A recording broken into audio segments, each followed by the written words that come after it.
처음에 나왔던 이런 장면들은 아름답고 푸른 지구는 보이지 않고 없앨게요. 이게 뭐냐면 이제 앞으로 태양계가 될 성운들이야. 태양계가 될 성운.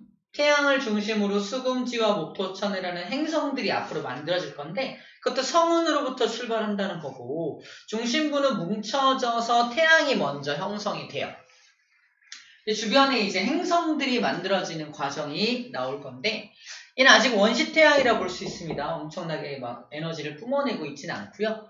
원시태양인데 주변에 인력으로 주변에 물질들을 가지고 있다가 그 물질들끼리 부딪혀서 이걸 작은 미행성이라 그래. 아주 작은 행성들, 아직 행성이 되기 전 단계 행성을 미행성이라고 하는데 미행성들이 충돌해서 더 커다랗게 변하고 있죠.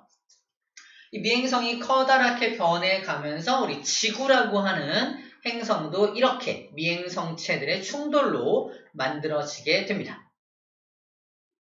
미행성체가 계속 충돌하다 보니까 어마어마한 마찰력, 폭발 이런 게 일어날 거 아니야? 그래서 지구는 뜨거워질 수밖에 없었겠구나라고 이해해주면 돼요.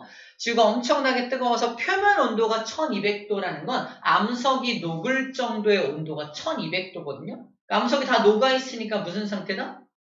용암 상태다. 우리 책에는 뭐라고 표현되어 있냐면 마그마 바다라고 표현되어 있어요. 우리 29쪽 맨 위에 있습니다. 마그마 바다인 이유가 뭐다? 이런 운석이나 미행성체가 계속 충돌하기 때문에 충돌로 인한 마찰열이라고 표현되어 있어요. 그럼 마찰열들 때문에 지구는 마그마 바다, 용암의 바다였다라고 표현을 해요. 표면만 액체가 아니라 지구 내부까지 전부 다 액체 상태로 마구마구 움직이고 있는 그런 상태를 상상해 주면 됩니다.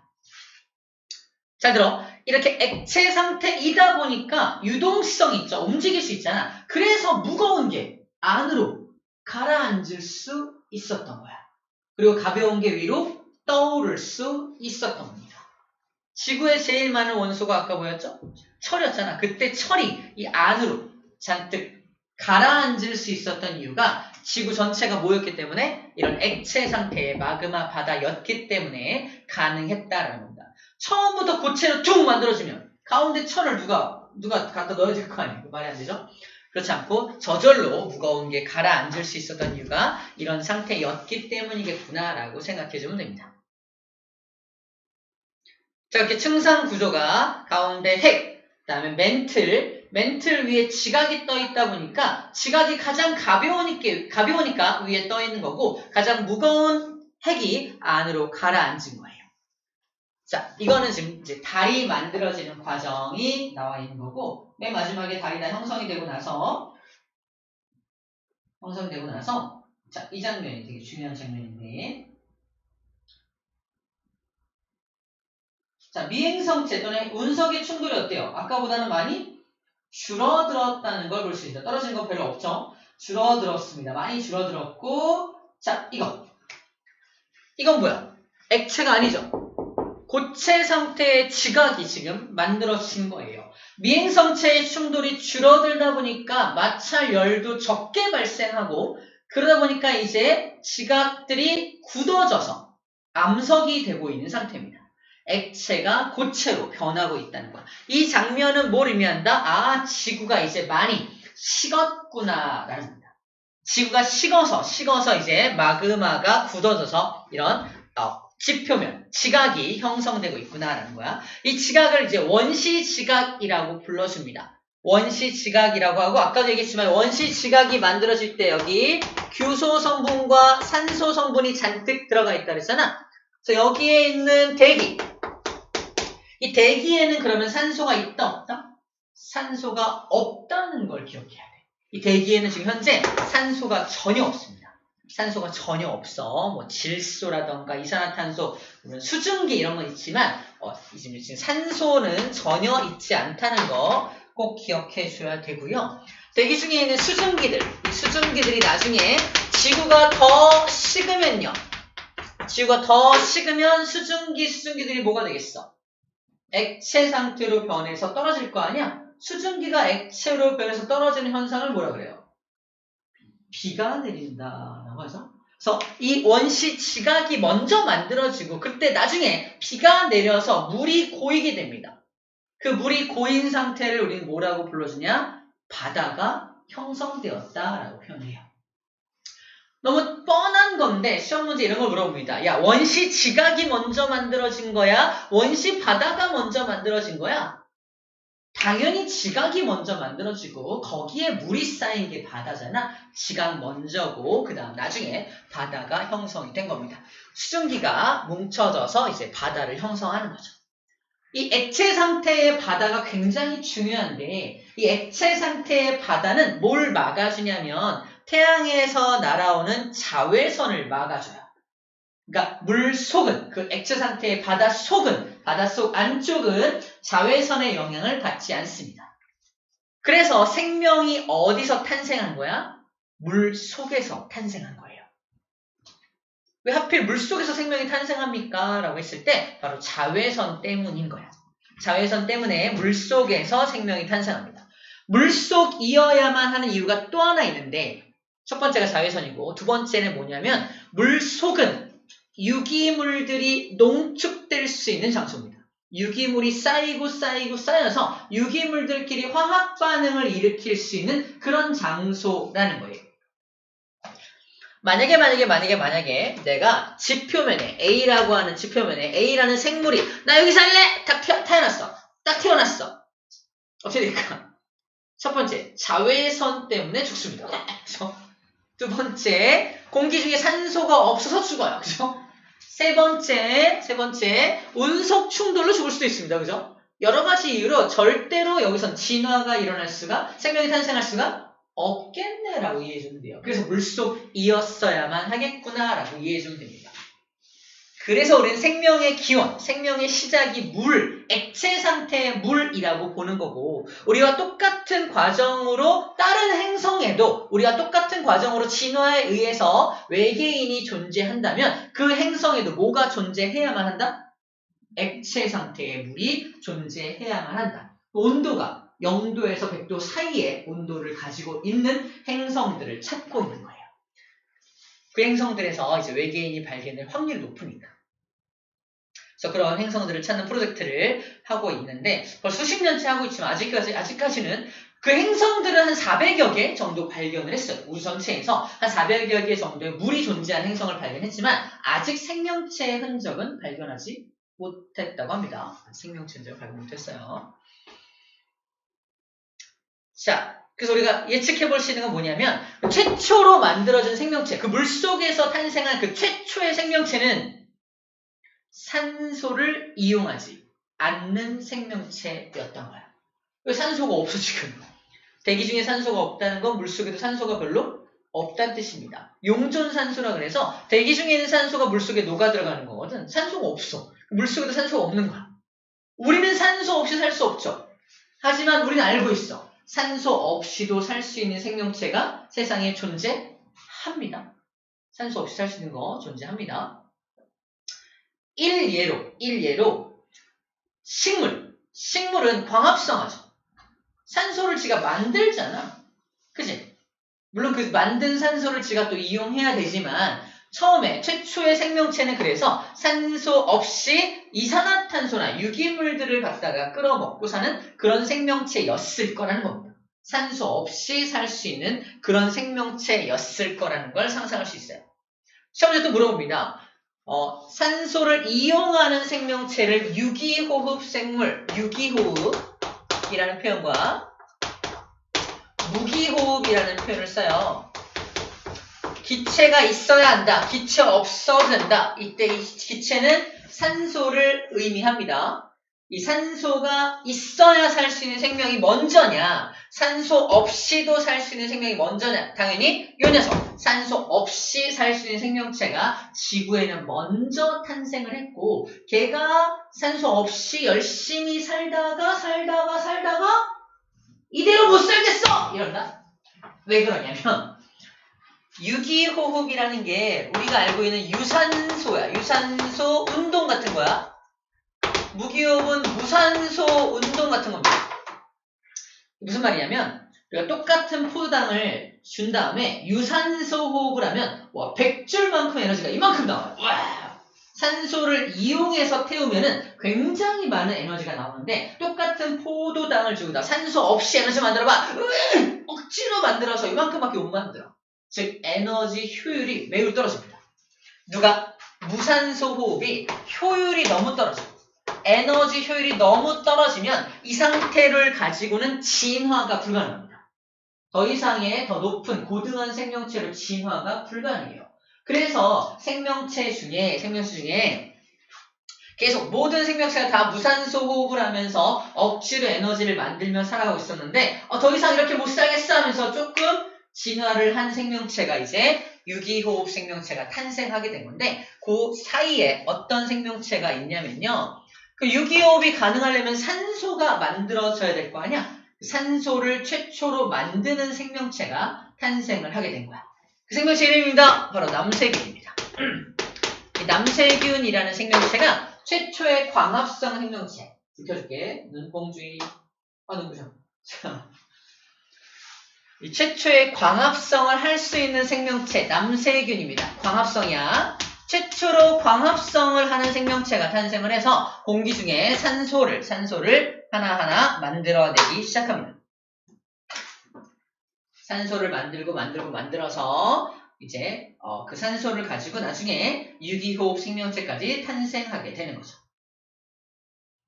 남세균이 방출한 산소는 선캄브리아 시대 때부터 계속 방출을 해요. 근데 방출하자마자 생명체가 탄생한 건 아니고 방출한 모든 산소들은 다 또 다른 이상한데 막 쓰이다가 한참 동안 한 수억 년 동안 산소가 누적되어서 드디어 이게 만들어집니다. 공기 중에 산소가 누적되다 보면은 O2와 O가 만나서 O3가 만들어집니다. O3가 뭐냐면 오존입니다. 바로 오존층이라는 게 고생대 때 만들어져요. 이 오존층이 만들어지면 드디어 자외선을 저 자식이 차단해줍니다. 자외선을. 더 이상 물속에 숨어 살지 않아도 돼. 오존층이 만들어진 이후부터는 드디어 육상생물이 출현할 수 있게 되는 거예요. 육상생물을 출현하게 도와준 게 누구다? 결국은 이 남세균 덕분이라는 겁니다. 남세균이 진화한 게 식물이야.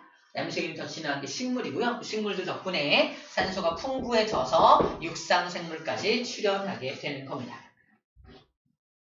아하, 그렇구나.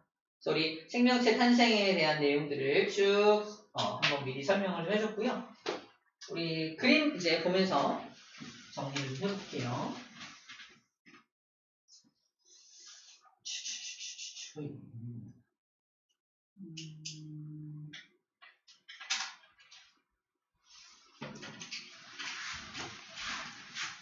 자, 웬만한 얘기는 다 했고요. 다 했고 이제 정리만 하면 될 것 같은데 자, 태양계 성운입니다. 자, 50억 년 전에 이제 태양계 성운이야. 자, 50억 년 전이라고 써있잖아.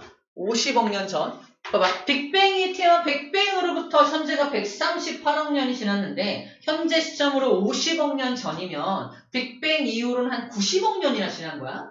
빅뱅 이후로 90억 년이나 지났다는 건 그 사이에 별들이 만들어지고 폭발하고 이 수많은 사건도 있었을 거 아니야. 다시 말해서 우주에는 뭐가 존재했다? 무거운 원소들도 많이 존재하고 있는 상황이야.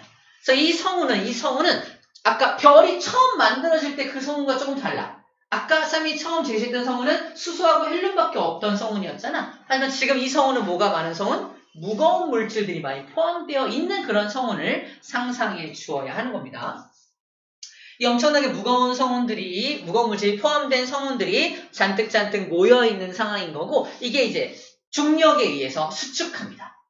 중력에 의해 수축하다가 이 완벽한 힘의 균형을 가지고 이렇게 수축하면 좋겠는데 수축하다가 띡 하고서 힘의 균형이 탁 틀어져요.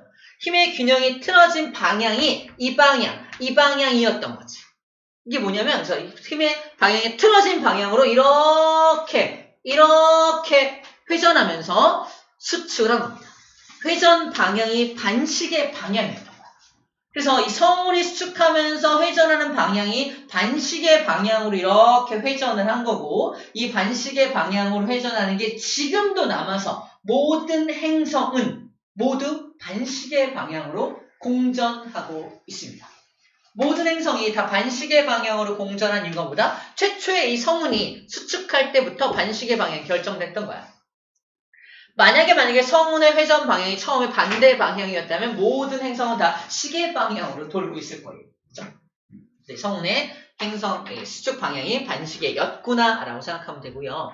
자, 이게 회전할 때 이렇게 이렇게 퍼져 있는 상태에서 회전할 때는 속도가 느린데, 얘가 수축하면 할수록 회전 속도가 엄청나게 빨라집니다. 수축할수록 회전 속도가 빨라진다는 것도 그림을 하나 보도록 할게요. 어이가 없을 수 있는데.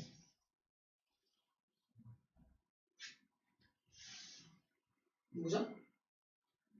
연하킴이죠. 네, 바코트 안 랜딩까지. 자, 이때 회전 속도랑 이때 회전 속도랑. 자, 무슨 부분이에요? 그래서 멀리 몸을 폈을 때 회전 속도하고 몸을 좀 움츠렸을 때 회전 속도가 달라. 일부러 회전 속도를 얘가 다르게 한 게 아니라 몸의 크기를 변화시키면 저절로 회전 속도가 달라집니다.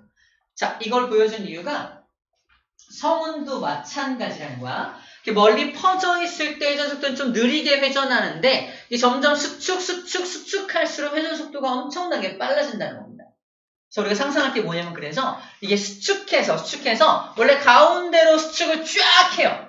쫙 하는데 회전 속도가 엄청 빠르다 보니까 무슨 힘이 생기냐? 원심력이라는 힘이 생겨요. 우리 왜 빠르게 돌면 바깥으로 원심력이 생기잖아. 원심력 방향으로 쫙 다시 물질이 쫙 퍼지는 거야. 원심력 방향으로 다시 물질이 쫙 퍼지다 보니까 이 퍼진 물질이 같은 동일한 평면상으로 쫙 퍼집니다. 이 평면. 이걸 원시원반이라고 해요. 원시원반이라는 평면으로 쫙 퍼지게 되는 거야. 지금 생각해보면 수금지와 목토천해가 지금 공전 궤도를 돌고 있는데, 옆에서 보면은 다 동일한 비슷한 평면상에서 공전하고 있습니다. 태양에 서가지고 수금지와 목토천해가 돌고 있는 이 공전 궤도를 보면은 다 거의 비슷한 동일한 평면상을 다 공전하고 있는 걸 볼 수 있는데, 그게 바로 이때 형성된 원심력으로 다시 물질이 퍼져나가면서 형성된 원반에서 행성들이 만들어졌기 때문이라는 거죠. 자, 그러다 그 원반에 있는 미행성체들이 뭉쳐져서 행성이 형성되는 그림인데, 이게 우리 아까 영상에서 봤던 그 그림이야. 영상에서 가운데 태양이 있고 주변에 물질들이 뭉쳐지면서 지구가 만들어지고 있는 장면이 이 장면이라고 보면 되겠습니다. 그러다가 이제 지금과 매우 흡사한 원시 태양계가 형성이 된다라고 표현이 되어 있습니다. 자, 제가 강조했던 부분들은 이런 부분들입니다. 체크해 볼게요. 강조했던 부분들은 어디 갔냐? 자, 여기 원시태양이라는 게 형성이 되고요. 수축함에 따라 속도가 빨라졌고요. 원시원반이 형성되었다. 아까 원심력 때문에 원시원반이 형성되었다라고 표현했고요. 수축을 계속하면서 온도가 계속 높아지고 있는 모습을 보여주고 있고요. 자, 원시태양은 나중에 태양이 되었다라고 표현되어 있습니다. 원시태양은 원시별을 의미하고요. 그게 이제 수소, 핵, 융합 반응을 하게 되면서부터는 태양이 되었다라고 표현을 하고 있어요. 원반에 있는 그 미행성체들이 뭉쳐져서 이제 행성이 되어서 태양계를 형성하는 모습을 이야기하고 있습니다. 그렇게 태양계 행성들과 태양계가 만들어졌구나라는 거예요. 그 영상과 함께 기억을 해주면 되겠습니다. 자, 이제 또 하나 마지막 기억할 건 이거야. 이 원시 원반에서 물질들이 퍼져나갈 때, 잘 봐.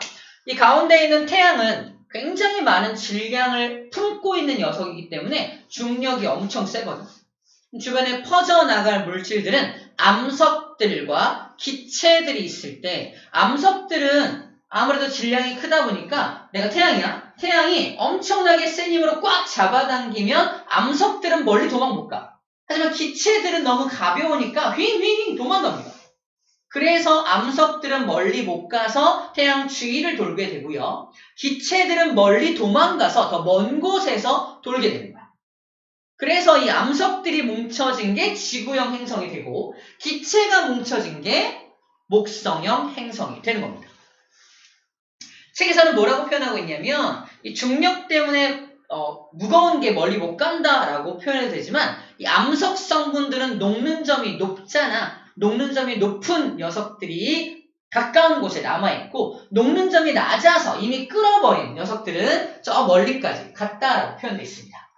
체크해볼게요. 이거야. 녹는 점이 높은 물질은 남아있고 녹는 점이 낮은 물질, 기체 성분들은 멀리까지 도망갔다라는 표현하고 있습니다. 우리는 기억할 때 중력 때문에 이 암석 성분들은 멀리 못 갔고 중력 때문에 이 녀석들은 멀리까지 도망갔구나라고 이해하면 될 것 같아요. 두 번째, 우주에는 기체가 많아, 고체가 많아. 빅뱅으로 만들어진 기체가 훨씬 많죠. 그래서 98%가 아까 기체 성분이었고 2%가 고체였던 거 기억납니까?